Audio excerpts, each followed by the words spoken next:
हम features of constitution, आपके जो कॉन्स्टिट्यूशन है उसके क्या क्या जो है इंपॉर्टेंट फीचर्स हैं. So amendability of constitution, first you will see amend कैसे हो सकता है आपका कॉन्स्टिट्यूशन. ठीक है, तो आपका केशवानंद भारती केस में क्या कहा गया था कि प्रियम्बल जो है आपका अमेंडमेंट जो है आपके प्रियम्बल में जो है अमेंडमेंट हो सकता है. इससे पहले आपका जो है बेरूबरी यूनियन केस में, बेरूबरी यूनियन केस हुआ था, इसमें कहा गया था कि आपका जो प्रियम्बल है it is not a part of constitution, hence it can not be amendment. But Kesavananda Bharati case में कहा गया कि this part of constitution is also amendable, right. But जो आपकी अमेंडिंग पावर है आर्टिकल 368 में, उसको क्यों यूज नहीं किया जा सकता है, क्योंकि उसको इस तरीके से यूज नहीं किया जा सकता है कि वो आपके बेसिक स्ट्रक्चर ऑफ कॉन्स्टिट्यूशन को अब्रोगेट करे या चेंज कर दे. ओके, देखो इंडियन यूनिकर्स, अगर अभी हम जो जजमेंट्स पे जाएंगे तो काफी टाइम लग जाएगा उसमें, तो हमारी एक जो है जजमेंट की क्लास अलग से होगी, जुडिशरी, जिसमें कि हम लैंडमार्क जजमेंट्स पढ़ेंगे. Then we will discuss the Golaknath case as well as the Kesavananda Bharati case, आपका शंकरी प्रसाद केस, मेनका गांधी केस तो हम ऑलरेडी शायद डिस्कस कर चुके हैं. ठीक है, फंडामेंटल राइट्स में. तो ये सारे केसेस हम डिस्कस कर लेंगे. तो अभी जो है क्या देख लेते हैं हम, आर्टिकल 368 में जो है क्या कहा गया था कि आपका जो बेसिक स्ट्रक्चर है वो कॉन्स्टिट्यूशन का, उसको चेंज नहीं किया जा सकता है, भले ही आपका कॉन्स्टिट्यूशन जो है अमेंडेबल है. ठीक है, तो नेक्स्ट जो है आपका फीचर क्या है, लेंथीएस्ट कॉन्स्टिट्यूशन है, लेंथीएस्ट रिटन कॉन्स्टिट्यूशन है आपका इंडिया का, क्योंकि आपकी जो है बहुत डिटेल है, कॉम्प्रिहेंसिव है, इसमें सारे जो है आपके फीचर्स है with respect to union, right, state, local self-government, federal features, everything is given in your constitution and therefore this is the lengthiest constitution. अब आपके यूएसए में कैसा है, आपका जो है फेडरेशन का जो कॉन्स्टिट्यूशन है वो अलग जाता है, स्टेट का कॉन्स्टिट्यूशन अलग जाता है, बट आपका जो इंडिया का कॉन्स्टिट्यूशन है उसमें सारे फीचर्स जो है आपके एक ही कॉन्स्टिट्यूशन में दिए हुए हैं. स्टेट और यूनियन के लिए कोई अलग अलग कॉन्स्टिट्यूशन नहीं है, and therefore it is also the lengthiest constitution of world. ठीक है, so this is a written constitution. जैसे आपका ब्रिटेन में है, ब्रिटेन में जो है आपके कन्वेंशंस के थ्रू सब कुछ चलता है. ओके, पर इंडिया में जो है एवरीथिंग इज रिटन. इंडिया में आपके कॉन्स्टिट्यूशन की सुप्रीमेसी चलती है. कैसे, क्योंकि ये रिटन कॉन्स्टिट्यूशन है. और जितने भी आपके अभी हमने बात की, ठीक है, 3 ऑर्गन्स है आपके गवर्नमेंट के, एग्जीक्यूटिव, लेजिस्लेटिव एंड जुडिशरी. इनके जो फंक्शंस हैं, इनके जो फ्रेमवर्क ऑफ फंक्शंस हैं, वो कहाँ आपके कॉन्स्टिट्यूशन में लिखे हुए हैं. ठीक है, कन्वेंशंस के बेस पे नहीं, कन्वेंशन के बेस पे तो चलता ही है, बट आपके जो रिटन कॉन्स्टिट्यूशन है उसको भी जो है हम इंटरप्रेट कर सकते हैं. ठीक है, हाँ, इंडियन यूनिकर्स, जिसमें इससे क्या होता है आपकी कॉन्स्टिट्यूशन की सुप्रीमेसी हो जाती है. ठीक है, जब कोई चीज लिखी रहती है तो उसको आप एग्जाम्पल के तौर पे इजीली दिखा सकते हो कि यहाँ पे ये चीज लिखी हुई है. ठीक है, एज कंपेयर टू अगर वो चीज कन्वेंशन के थ्रू चली आ रही हो. Next, parliamentary form of government. ये तो हम सभी लोग जानते हैं कि जो हमारा कॉन्स्टिट्यूशन है वो federal parliamentary form of government को जो है बनाता है. ठीक है, ये किसके ऊपर बेस्ड है, ब्रिटिश पार्लियामेंट. ब्रिटिश पार्लियामेंट का जो सिस्टम था हमारे यहाँ, जब ब्रिटिशर्स राज करके गए तो वो क्या छोड़ के गए हमारे लिए, पार्लियामेंट्री सिस्टम ऑफ गवर्नमेंट, जिसमें कि आपका जो काउंसिल ऑफ मिनिस्टर है, एग्जीक्यूटिव है, that is responsible to what, Lok Sabha. Lok Sabha को रिस्पॉन्सिबल होंगे आपके क्या, काउंसिल ऑफ मिनिस्टर्स. ठीक है, और ये जो है आपके पॉपुलरली इलेक्टेड हाउस से आते हैं. ठीक है, किससे, लोकसभा पॉपुलरली इलेक्टेड हाउस होता है, और आपके काउंसिल ऑफ स्टेट्स जो होते हैं वो राज्यसभा होते हैं. इसके अलावा आपके जो इंडिविजुअल एमपीज हैं वो किसको रिस्पॉन्सिबल होते हैं, वो आपके प्रेसिडेंट को रिस्पॉन्सिबल होंगे. ठीक है, सो आपके जो काउंसिल ऑफ मिनिस्टर्स हैं, ठीक है, वो कब तक मेजॉरिटी में रहेंगे? जब तक आपकी लोकसभा उनको सपोर्ट करेगी। मतलब जब तक वो मेजॉरिटी में रहेंगे, लोकसभा कैसे सपोर्ट करेगी? जब वो मेजॉरिटी में रहेंगे, और तभी तक जो है वो वहां पे मेजॉरिटी कमांड कर पाएंगे और जो है council of minister as executive बन के इंडिया की गवर्नमेंट चला पाएंगे। जो आपके प्रेसिडेंट ऑफ इंडिया होते हैं वो क्या होते हैं? नॉमिनल हेड होते हैं, या इनको क्या कहा जाता है? D jure head. ठीक है। उसके अलावा आपके पीएम को क्या कहा जाता है? Real head. ठीक है, या डी फैक्टो।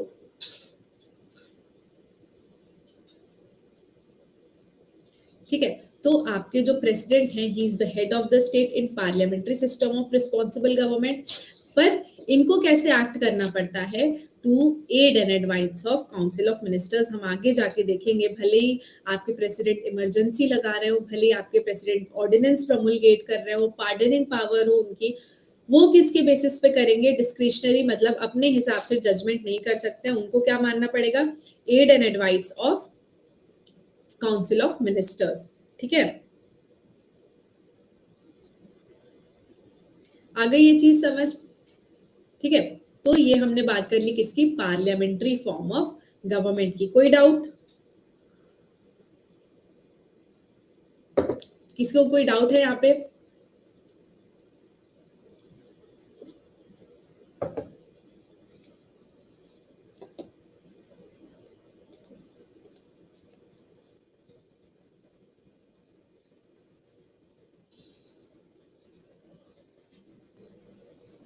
ओके, हाँ, इंडियन यूनिकस आर्टिकल 74 ही है आपका क्या?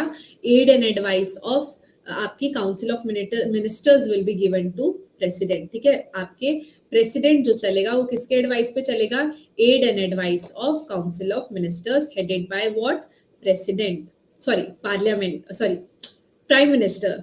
ठीक है, तो आपकी आर्टिकल 74 में क्या दिया हुआ है कि आपके प्रेसिडेंट किसके एड एंड एडवाइस पे चलेंगे? Council of ministers headed bye, लिख दे रही हूँ नहीं तो फिर बोलोगे मैम ने गलत बोल दिया था, उसके बाद बताया भी नहीं। हेडेड बाय आपके प्राइम मिनिस्टर्स। ठीक है, चलो, federal system with unitary wise. Federal system है आपका, मतलब आपके जो कॉन्स्टिट्यूशन है उसमें फेडरली सिस्टम है, मतलब दो आपके जो है क्या है, यहाँ पे दो हाउसेज रहेंगे, आपकी स्टेट गवर्नमेंट रहेगी, उसके अलावा आपकी जो है क्या रहेगी? यूनियन गवर्नमेंट रहेगी। ठीक है, तो आपका ये क्या आ जाता है? फेडरल फीचर आ जाता है। ठीक है, तो फेडरल फीचर्स में क्या होता है? आपकी जो यूनियन गवर्नमेंट है उसके पास पावर रहती है, एज वेल एज स्टेट या लोकल गवर्नमेंट है उसके पास पावर्स होती है। तो यहाँ जो लिखा हुआ है आपका यूनिटरी बाइस है, मतलब आपके ऑल्दो यूनियन और स्टेट को बराबर से पावर मिली हुई है, पर आपका जो फेडरल सिस्टम है किसकी तरफ टिल्टेड है? यूनियन की तरफ टिल्टेड है। आपके यूनियन को जो है एक्स्ट्रा पावर्स मिल गई हैं। ठीक है, तो फेडरल फीचर्स क्या हो सकते हैं? आपके डिवीजन ऑफ पावर्स हो सकते हैं। ठीक है, आपके 7th शेड्यूल में जो है 3 लिस्ट दी हुई है, आपको पता है, यूनियन, उसके अलावा स्टेट, उसके थर्ड जो है कॉन्करेंट लिस्ट है, तो उसके बेसिस पे डिवीजन ऑफ पावर्स है, रिटन कॉन्स्टिट्यूशन है। ठीक है, आपकी जुडिशरी जो है वो सुप्रीम है, तो ये आपके क्या हो जाएंगे? फेडरल फीचर्स हो जाएंगे किसके? यूनियन, आपके इंडिया के कॉन्स्टिट्यूशन के। उसके अलावा बाय कैमरल लेजिस्लेशन, मतलब पार्लियामेंट जो इंडिया के उसमें दो हाउसेज हैं। ठीक है, लोकसभा एंड राज्यसभा। लोकसभा जो होता है आपका पॉपुलर हाउस होता है, राज्यसभा काउंसिल ऑफ स्टेट्स का होता है। ठीक है, तो ये क्या हो जाएंगे? आपके फेडरल फीचर्स हो जाएंगे। ठीक है, हाँ, actually 2 minute, I am not ignoring you यार। लेजेंड, क्या आपने, are you asking for the Telegram link for important notes? Actually guys comment आते हैं तो हम दिखते नहीं है कुछ, और कुछ दिख जाते हैं, है ना? वो एक आप, एक तो इंडियन यूनिकर्स और लेजेंड एनके के नाम एक जैसे लग रहे हैं, तो उसमें भी थोड़ी मुझे कंफ्यूजन हो रही है। ओके, तो आपको किस टाइप के नोट्स चाहिए? आपको पीडीएफ्स मिल तो रही हैं? They are more than enough. ज्यादा मटेरियल लेके घूमोगे तो आपको कंफ्यूजन होगा। तो यहाँ पे आपके यूनिटरी और फेडरल फीचर्स क्या हो जाएंगे? यूनिटरी 22 में एक ही कॉन्स्टिट्यूशन है। ठीक है, अलग से कॉन्स्टिट्यूशन नहीं है स्टेट के लिए। नाउ स्टेट का कंट्रोल है ओवर स्टेट्स, ठीक है। तो आपके जो स्टेट है, ठीक है, the states have to respect the laws made by the central government and they can not make laws in any matter for which there is already a central law, ठीक है। उसके अलावा आपकी सिंगल सिटीजनशिप जो है वो भी आपकी यूनिटरी फीचर है, ठीक है। इमरजेंसी की पावर जो है आपकी वो कैसी फीचर है, यूनिटरी फीचर है। तो ये क्या हो जाएगा आपका यूनिटरी बाइस, ठीक है। ये चीज आ गई समझ। क्वासी फेडरल मतलब आपका फेडरल फीचर्स, अभी जो मैंने बताया आपको फेडरल फीचर्स और यूनिटरी फीचर्स मिला के जो है क्वासी फेडरल मतलब पूरी तरीके से फेडरल भी नहीं है, पूरी तरीके से यूनिटरी नहीं है, ठीक है, in between.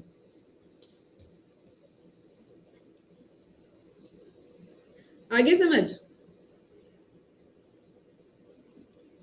Okay, next is doctrine of separation of powers. तो डॉक्ट्रिन मतलब प्रिंसिपल होता है, तो सेपरेशन ऑफ पावर्स का मतलब क्या होता है, सबकी जो पावर्स हैं वो डिवाइडेड है, आपकी डिसेंट्रलाइजेशन है पावर की, मतलब आपके पावर जो है बस यूनियन के पास कॉन्सेंट्रेटेड नहीं है, वो स्टेट में डिवॉल्यूट किया गया है, फिर लोकल सेल्फ गवर्नमेंट के अंदर डिवॉल्यूट किया गया है, इसको क्या कहा जाएगा, सेपरेशन ऑफ पावर्स। उसके अलावा जो है आपके यहाँ जुडिशरी एग्जीक्यूटिव ऑल्दो इंटरमिंगल्ड है, मतलब आपकी जो लेजिस्लेचर के अंदर जो मिनिस्टर्स आ रहे हैं वो ही आपके काउंसिल ऑफ मिनिस्टर्स बना रहे हैं और वो एग्जीक्यूटिव बना रहे हैं, भले ये इंटरमिंगल्ड है पर आपकी जुडिशरी जो है इंडिपेंडेंट है यहाँ पे। And this calls for the separation of powers, मतलब इनकी जो पावर्स हैं ये अलग अलग है। As well as division of powers कैसे हो जाएंगी आपकी, आपके जो 7th शेड्यूल में जो आपके लिस्ट दी हुई है आपकी union state and council list concurrent list, इससे भी जो आपके पावर्स हैं वो सेपरेटेड है for union state and the rest of the powers. तो doctrine of separation of powers समझ आई।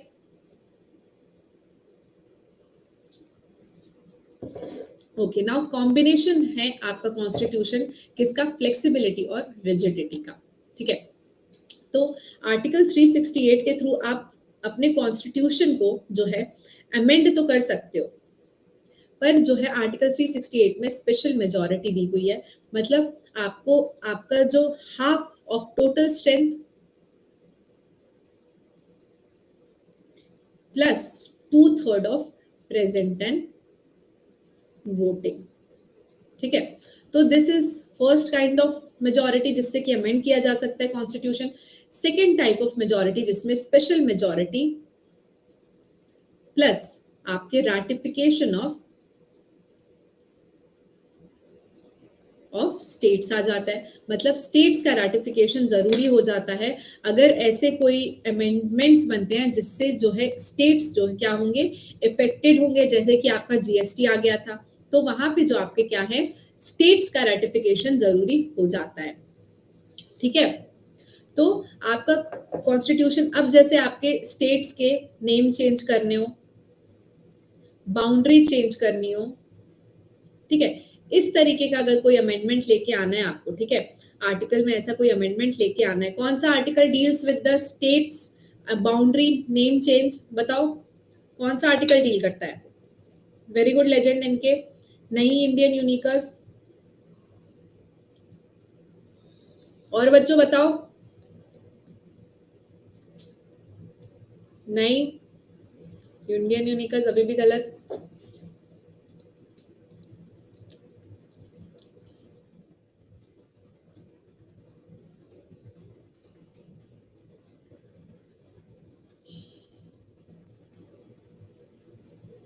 ऑलमोस्ट हिंदी में ही तो पढ़ा रही हूँ गाइस। तो आर्टिकल 1 जो है वो आपका डील करता है with state names boundary and everything concern with the states, ठीक है, कि आप उसमें स्टेट का नेम चेंज कर सको, बाउंड्री चेंज कर सको, ओके।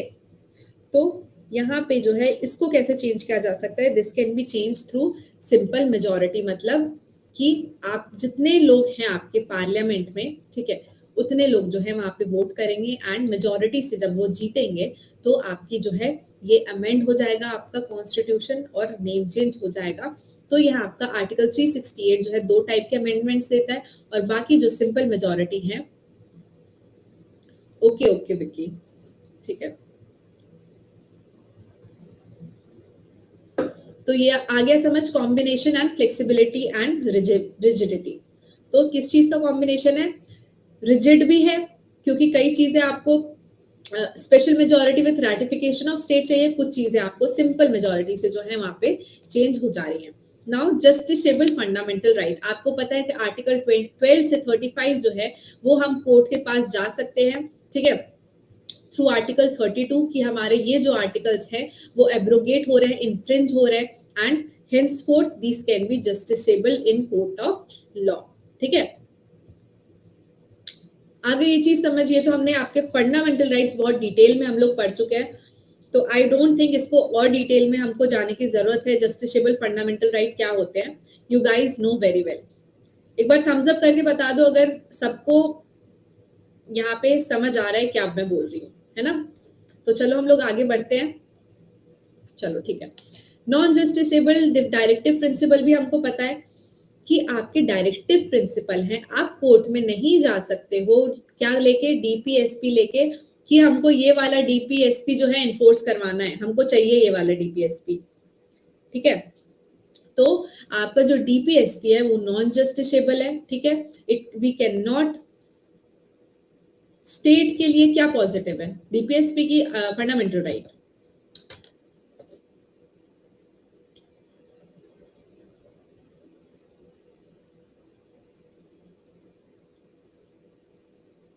यहाँ आपके कॉन्स्टिट्यूशन जब बन रहा था तो एक जो थे आपके कॉन्स्टिट्यूशन मेकर थे, उन्होंने कहा था हमको दो टाइप के फंडामेंटल राइट्स रखने चाहिए, एक जो जस्टिसेबल हो जिसके लिए कोर्ट में जा सकते हो, और एक उस टाइप के फंडामेंटल राइट जो जब स्टेट के पास इनफ रिसोर्सेज हो उसको तब लागू किया जा सके। तो यहाँ से क्या आपके आए, डीपीएसपी, ठीक है।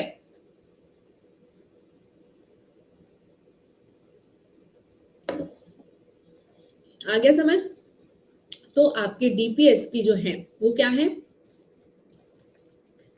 नॉन जस्टिसेबल, ठीक है। तो डीपीएसपी जो है आप नहीं जा सकते हो कोर्ट में उसको क्या करवाने के लिए, एनफोर्स करवाने के लिए, ठीक है। यस, लेजेंड पीके, नहीं किसने बोला था, ओके। तो इंडियन यूनिकर्स जो है यहाँ कह रहे हैं स्टेट के लिए पॉजिटिव हैं, एग्जैक्टली आपके डीपीएसपी के लिए जो है ये स्टेट के लिए पॉजिटिव डायरेक्टिव्स हैं, और आपके आपके फंडामेंटल राइट स्टेट के लिए नेगेटिव हैं, ठीक है। पर सिटीजन्स के लिए क्या है, पॉजिटिव है सिटीजन्स के लिए, क्योंकि यहाँ आपको पावर मिल रही है थ्रू फंडामेंटल राइट, और स्टेट को किसके थ्रू पावर मिल रही है, डीपीएसपी के थ्रू, ठीक है।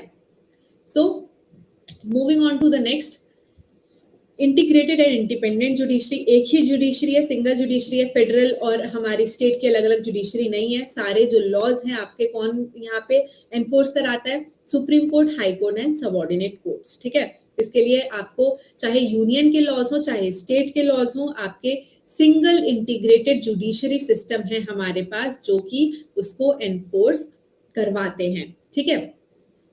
उसके बाद आपके इंडियन कॉन्स्टिट्यूशन क्या इस्टेब्लिश करते हैं, जुडिशियल सिस्टम हमने देखा इंटीग्रेटेड और इंडिपेंडेंट है, ठीक है। उसके अलावा सुप्रीम कोर्ट क्या है, आपकी जो एपेक्स कोर्ट है, हाईएस्ट कोर्ट ऑफ अपील बोलो, ओरिजिनल ज्यूरिसडिक्शन वाली कोर्ट बोलो, ठीक है। तो हाईएस्ट टॉप पे कौन सी बैठी है, आपकी सुप्रीम कोर्ट बैठी है, उसके नीचे आपके हाई कोर्ट्स आते हैं, और उसके नीचे क्या आते हैं, आपके सबऑर्डिनेट कोर्ट्स आते हैं, ठीक है। आगे ये चीज समझ,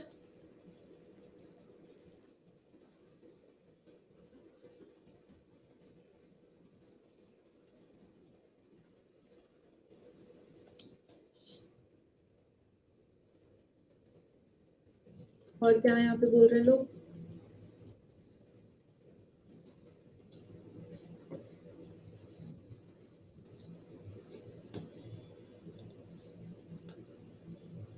conscience of constitution, union Indian unicorns conscience of constitution बोला था डीपीएसपी को, ठीक है। चलो, जुडिशियल रिव्यू एक इंपॉर्टेंट टॉपिक है, अलग से आपका बेसिक स्ट्रक्चर है कॉन्स्टिट्यूशन का, ठीक है। बेसिक स्ट्रक्चर है किसका, कॉन्स्टिट्यूशन का।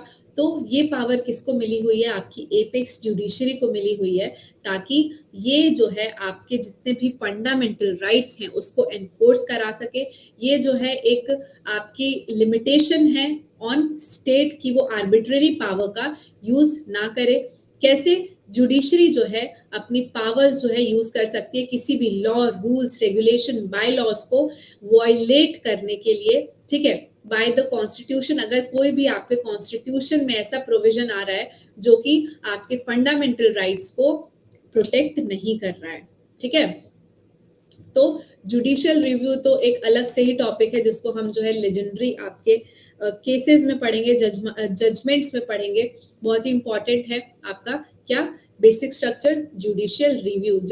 अगर कोई भी आपका आर्टिकल जो आपके फंडामेंटल राइट्स को एब्रोगेट कर रहा है, इन्फ्रिंज कर रहा है, तो they can be judicially reviewed on that basis, ठीक है।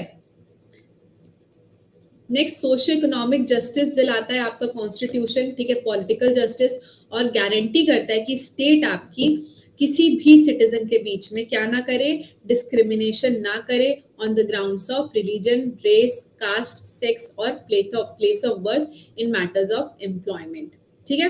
ये चीज समझ आ गई, ये तो बहुत इजी थी, economic and social justice, right. अब उसके अलावा आपकी फंडामेंटल्स ड्यूटीज जो है ये भी अलग से फीचर है आपके कॉन्स्टिट्यूशन का, ठीक है। इसको 51A में दिया हुआ है, ठीक है। 51A में क्या दिए हुए हैं आपके fundamental duties. 42nd constitutional amendment by the आपके स्वर्ण सिंह कमेटी ने रिकमेंड किया था किसको, फंडामेंटल ड्यूटीज को इंक्लूड करने के लिए, ठीक है।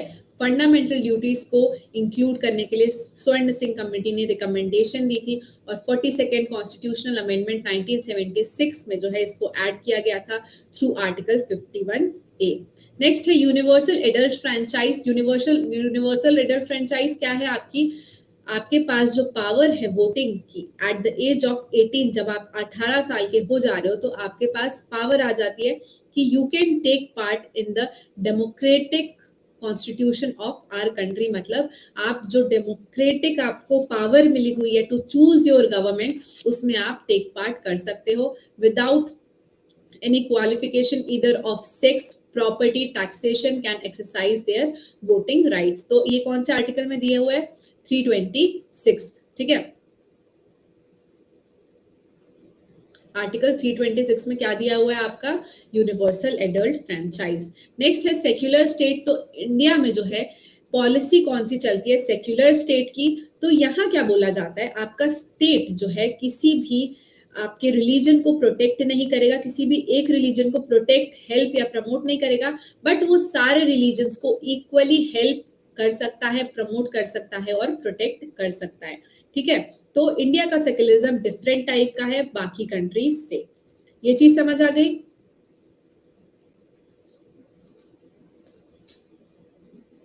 फटाफट बता दो गाइस, हाँ अगर आ गई तो हाँ बोल दो, यस बोल दो, ओके बोल दो, थम्स अप भी कर सकते हो जिसको नहीं बोलना है। ओके फाइन, चलो तो नेक्स्ट हम देखते हैं गाइस,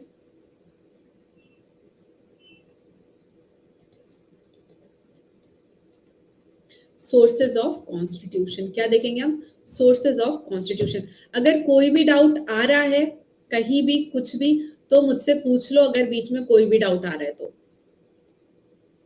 ठीक है।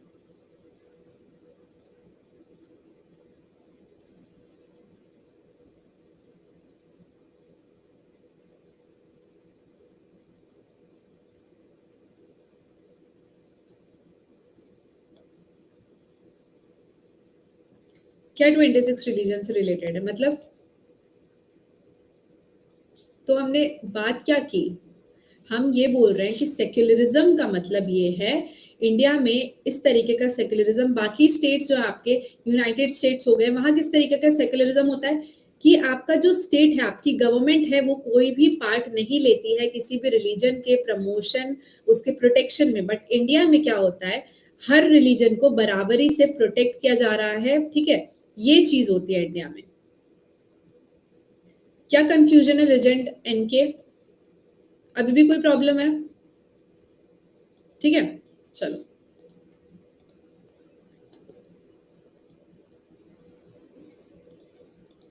नेक्स्ट देखते हैं हम सोर्सेज ऑफ इंडिया में जो है आपके कॉन्स्टिट्यूशन के डिफरेंट सोर्सेज है। इसको सीधे सीधे आपको क्या करना है, यहाँ पे याद करना है। गवर्नमेंट ऑफ इंडिया एक्ट 1935 से सबसे ज्यादा जो पार्ट लिया गया है आपका किसका, कॉन्स्टिट्यूशन का। ठीक है, तो एक एक करके हम देखेंगे कौन कौन सी चीजें, कौन कौन से आपके कॉन्स्टिट्यूशन कहाँ के आपके कॉन्स्टिट्यूशन से ली गई हैं। So first we will see government of India act 1935।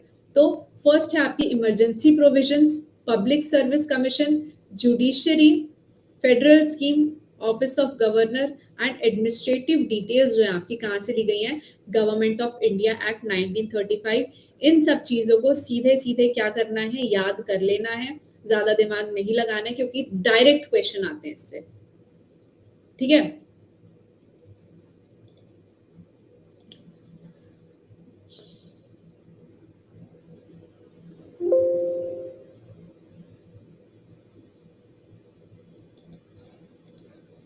चलो next we will see US के कॉन्स्टिट्यूशन से क्या लिया गया है।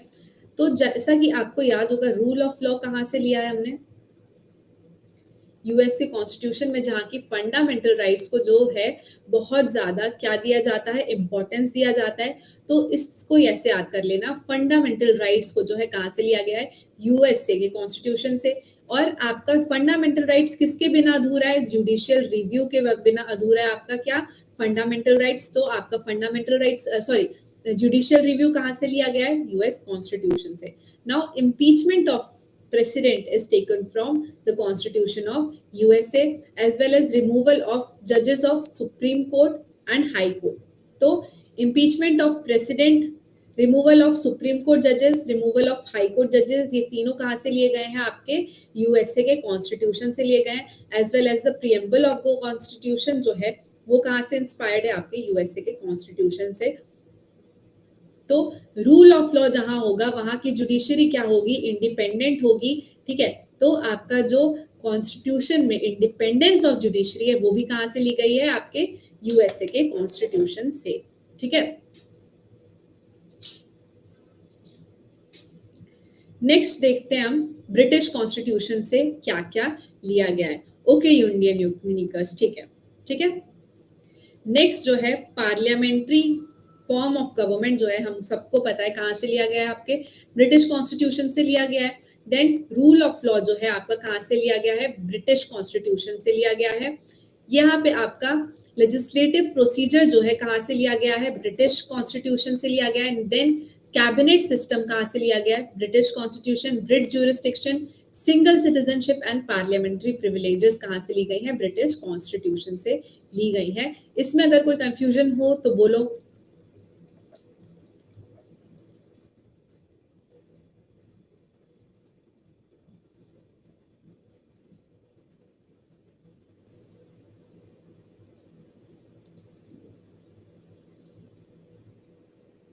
पार्लियामेंट्री प्रिविलेजेस वो प्रिविलेजेस होते हैं जो कि आपके एमपीज और एमएलएस के पास होते हैं। इसमें क्या होता है कि पार्लियामेंट में वो लोग जो भी बोलते हैं, जो भी करते हैं, that can not be question in any court of law. ठीक है, उनका कोई भी अगर वहां पे बयान आता है वो वहां पे लात घूंसे चलाते हैं, वहां पे कुर्सियां तोड़ते हैं, so they can that can not be question in any court of law. यही होते हैं मोस्टली आपके पार्लियामेंट्री प्रिविलेजेस। ठीक है,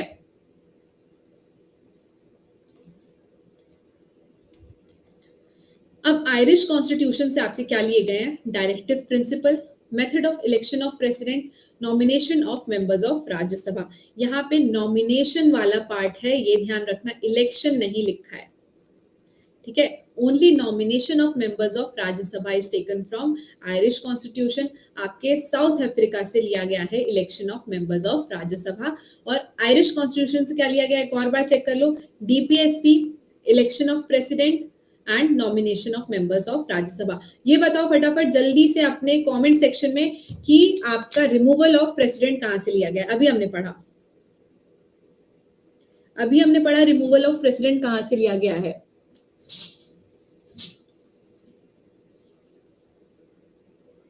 गुड इंडियन यूनिकर्स, गुड अमन, फटाफट बताओ गाइस। सो यूएसए से जो लिया गया है आपका, क्या लिया गया है, रिमूवल ऑफ प्रेसिडेंट, ठीक है। Next, Weimar constitution of Germany से क्या लिया गया है आपके, फंडामेंटल राइट्स, ठीक है। इसको कैसे याद करोगे, फंडामेंटल राइट्स को सस्पेंड जब कर देते हैं आपके आप इमरजेंसी में, तो आपके ये कहां से ले गए हैं, वीमर कॉन्स्टिट्यूशन से। इसको कैसे याद करोगे, कोई आइडिया है?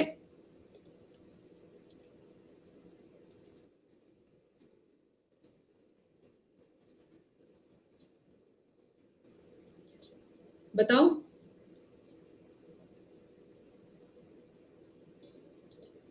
हिटलर का, हाँ exactly. So good Indian unicorns. तो हिटलर आपका कहाँ का था, जर्मनी का। अब ऐसे इमेजिन कर सकते हो इसको, हिटलर ने पूरे टाइम जर्मनी में इमरजेंसी लगा के रख दी थी और सबके फंडामेंटल राइट्स जो है इन्फ्रिंज कर दिए थे, एब्रोगेट कर दिए थे, किसी को फंडामेंटल राइट नहीं मिलते थे, इसलिए सस्पेंड हो जाते हैं आपके फंडामेंटल राइट इमरजेंसी के टाइम। और ये कहाँ से लिया गया था, आपके जर्मनी से लिया गया था, ठीक है। साउथ अफ्रीका से क्या लिया गया था, आपका अमेंडमेंट ऑफ कॉन्स्टिट्यूशन, मतलब आप जो आर्टिकल 368 के अंडर जो अमेंड कर सकते हो, चेंजेस कर सकते हो कॉन्स्टिट्यूशन में, स्पेशल मेजोरिटी विद आपकी रैटिफिकेशन ऑफ स्टेट जो है, वो कहां से लिए गए थे, साउथ अफ्रीका। और अभी हमने देखा election of members to Rajya Sabha जो लिए गए थे, वो कहां से लिए गए थे, साउथ अफ्रीका। अब ये बताओ नॉमिनेशन कहां से लिए गए थे,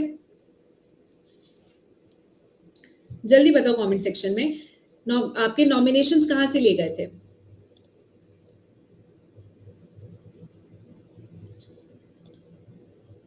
गुड इंडियन यूनिकर्स, लेजेंड एन के अमन। तो आयरिश कॉन्स्टिट्यूशन से आपके क्या लिए गए थे यहाँ पे, nomination to Rajya Sabha. South Africa से क्या लिए गए थे, election to Rajya Sabha.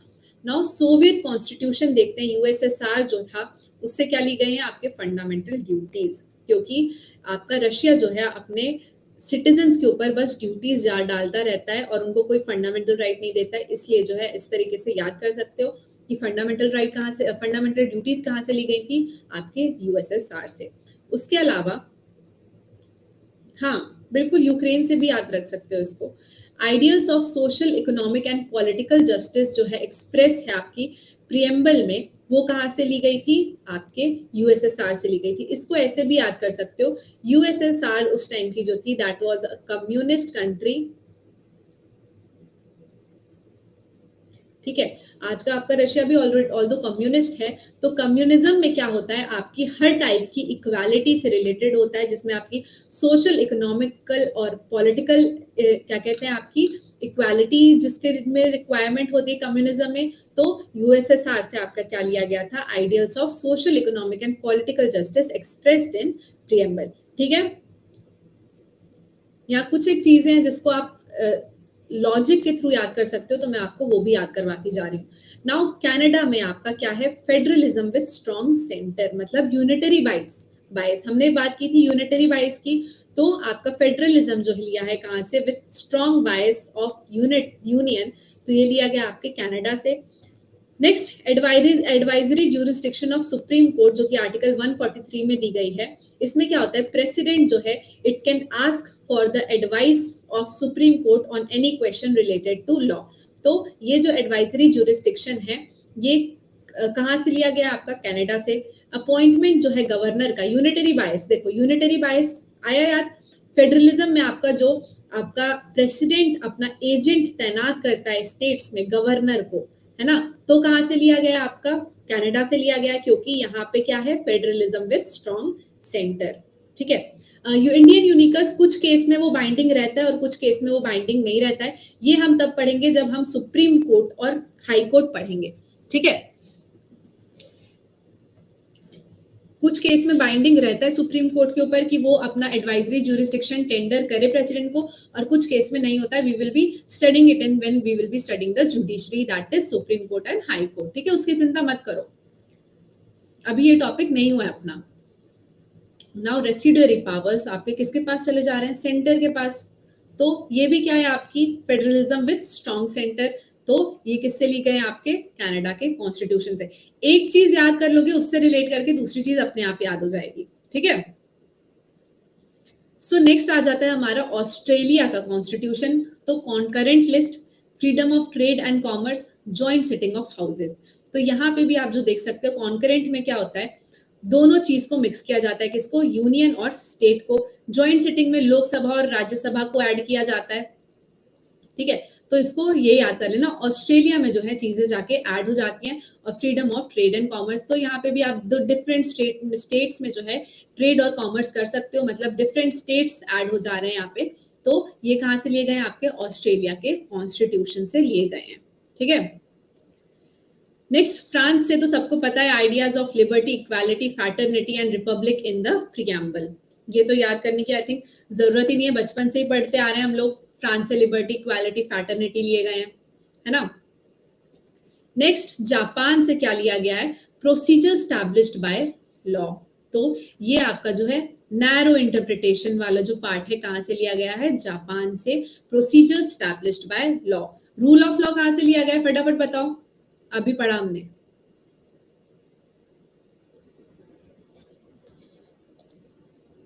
Rule of law कहां से लिया गया है,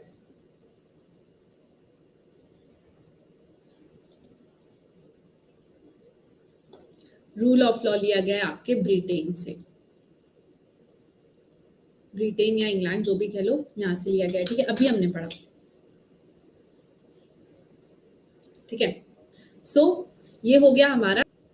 चलो, सर्टुररी और प्रोहिबिशन में डिफरेंस मैं बता दे रही हूँ। सर्टुररी में क्या होता है, आपकी आपकी जो हायर कोर्ट है, फर्स्ट ऑफ ऑल ये दोनों जो चीजें हैं कहाँ जाती है, higher court to lower court, ठीक है।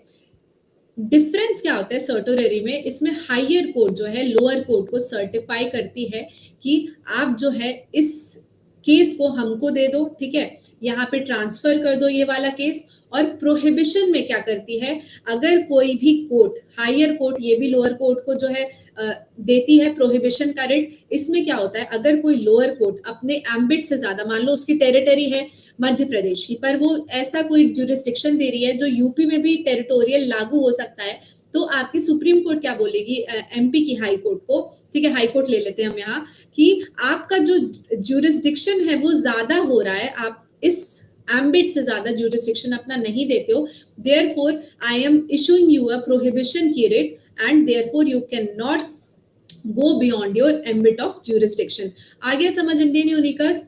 एक में क्या है, आपको आपके हायर कोर्ट सर्टिफाई कर रही है कि आप ये चीज कर सकते हो, और सेकंड में प्रोहिबिट कर रही है हायर कोर्ट लोअर कोर्ट को, ठीक है।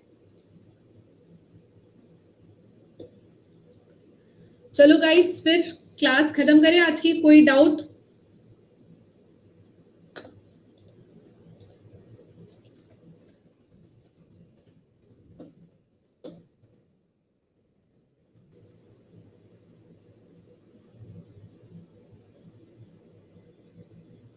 Yes Indian unicorns. So guys, चलो फिर हम यहाँ की आज का सेशन यहीं खत्म करते हैं। फंडामेंटल ड्यूटीज की क्लास भी आपकी कल लग जाएगी, डोंट वरी, ठीक है, कल लग जाएगी आपकी फंडामेंटल ड्यूटीज की class.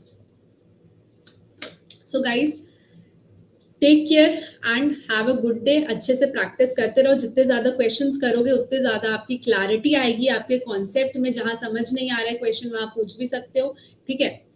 Till then, take care and have a nice day.